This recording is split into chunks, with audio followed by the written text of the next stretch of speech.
Blind bidding. Is it fair? Hey everyone, it's Lawrence Mak here, real estate broker out of Mississauga and Toronto, and I'm here to talk about blind bidding. So today I'm going to go through three different things about blind bidding. First of all, what is blind bidding? Secondly, I'm going to talk about the different government changes that are coming down. I think there's been a lot of confusion that the media has said out there, and so I just want to clarify what exactly is coming and what exactly it means.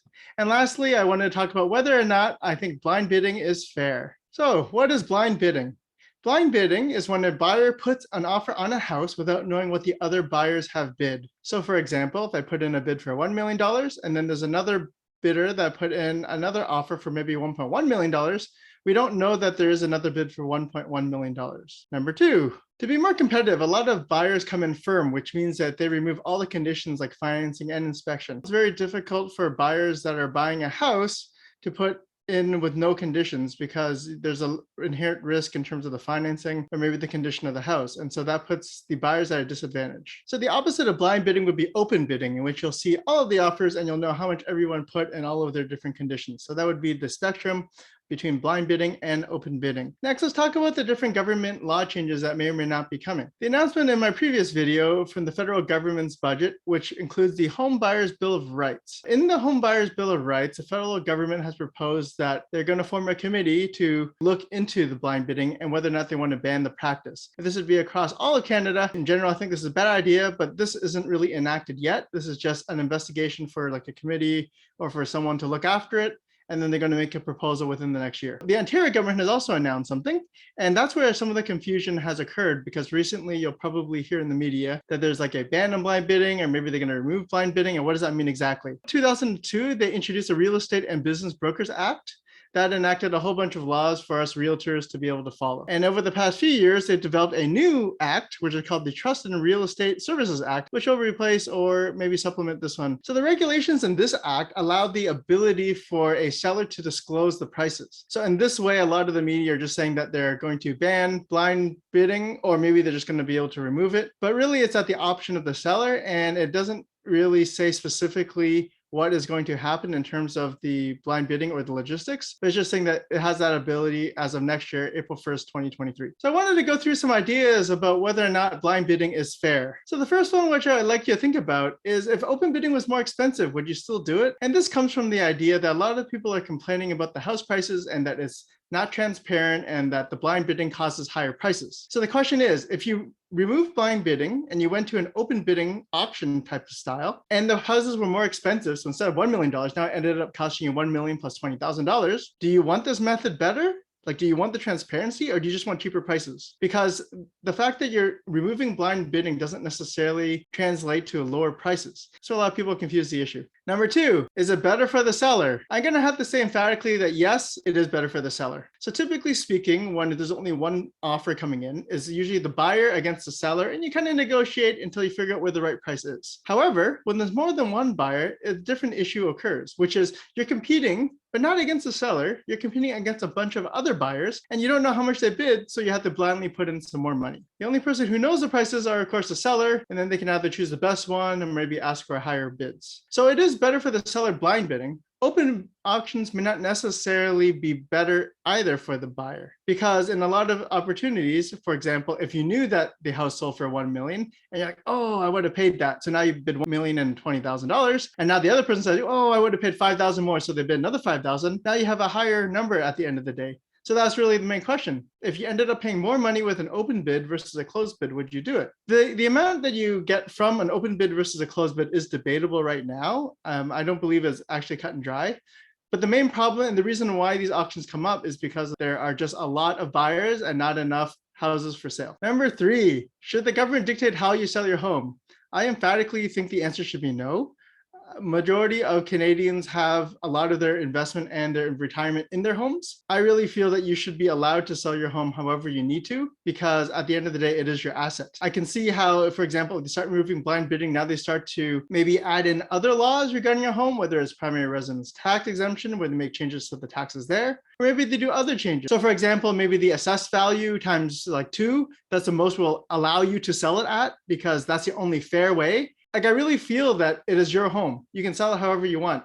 Maybe you want to sell it to the highest bidder, maybe the lowest bidder, maybe the people that you like the most that remind you of your childhood, whatever it is. I think that's just the fairest way.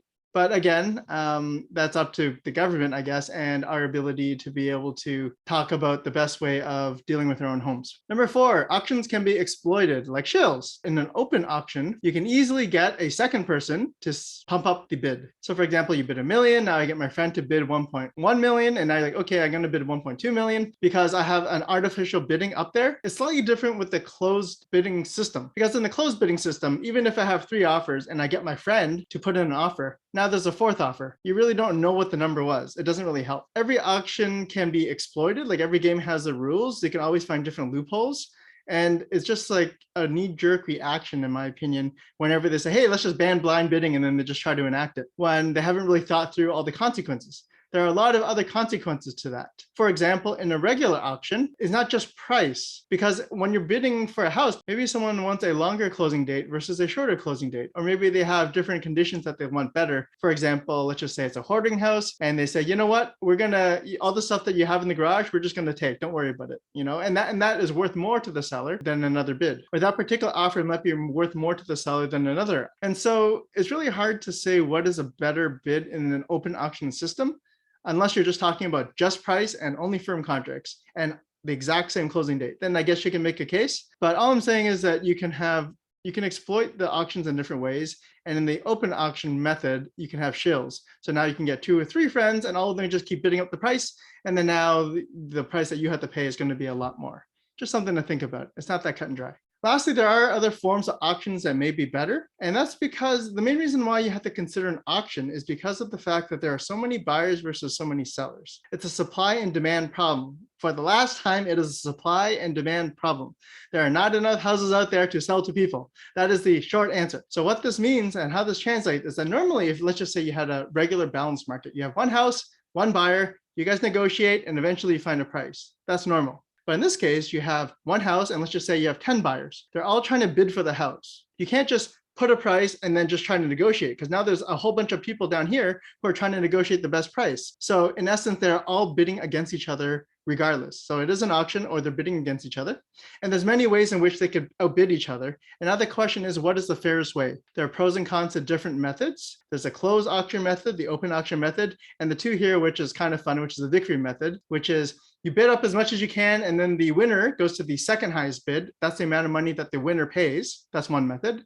Another method is called the Dutch auction, which it starts at a high number and it keeps going lower and lower and lower until somebody says, okay, I'm going to buy it. Those are just different methods of auctions. And again, there's different ways to exploit them. There's no best auction method. We just have to figure out what is the best way, and then just sort of work with it. And we just have to work with the different type of auctions that are out there, or the different type of methods that we can buy and sell your house. And again, all bids are not created equal. So like I mentioned before, just because the highest price is there doesn't mean necessarily that's the one that you want, because for example, there's a closing date which is like 6 months in the future because I haven't found my house yet, and so that's the offer that we want to take.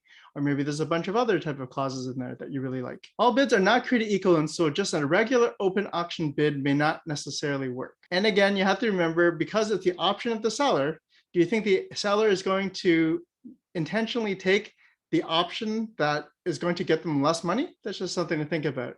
So unless you make it mandatory, it's really difficult for the seller to opt for the option that is less profitable for them. And then if you are dictating what you do, such as no blind bidding, and you can't bid in more than a certain amount over the assessed value, and you can't do this, and you can't do that, and you have to do this, and then after a while, it's like, you don't really have much control over your home, and that's not as good. I mean, whether it's blind bidding or open bidding or whatever, honestly, I don't really care. I mean, in either case, for the seller, I'm just gonna help them get the most money. For the buyer, I'm gonna help them try to get the least amount of money. That's just the way that I work. So whatever the rules are, it doesn't really matter with me. If for some reason the next day all blind bidding is gone, and now we only do open auction, and now we only do some weird eBay style thing or whatever it is, no problem. I'm just going to adapt to the technology, adapt to the new rules, and figure out how to get the seller the most money. So I don't really see that as a main problem. I mean, I don't think removing the blind bidding is going to help with the prices. I don't see how it's going to help with the supply and demand problem. At the end of the day, again, if you had one house and you have 10 people wanting that house, you have a supply and demand problem.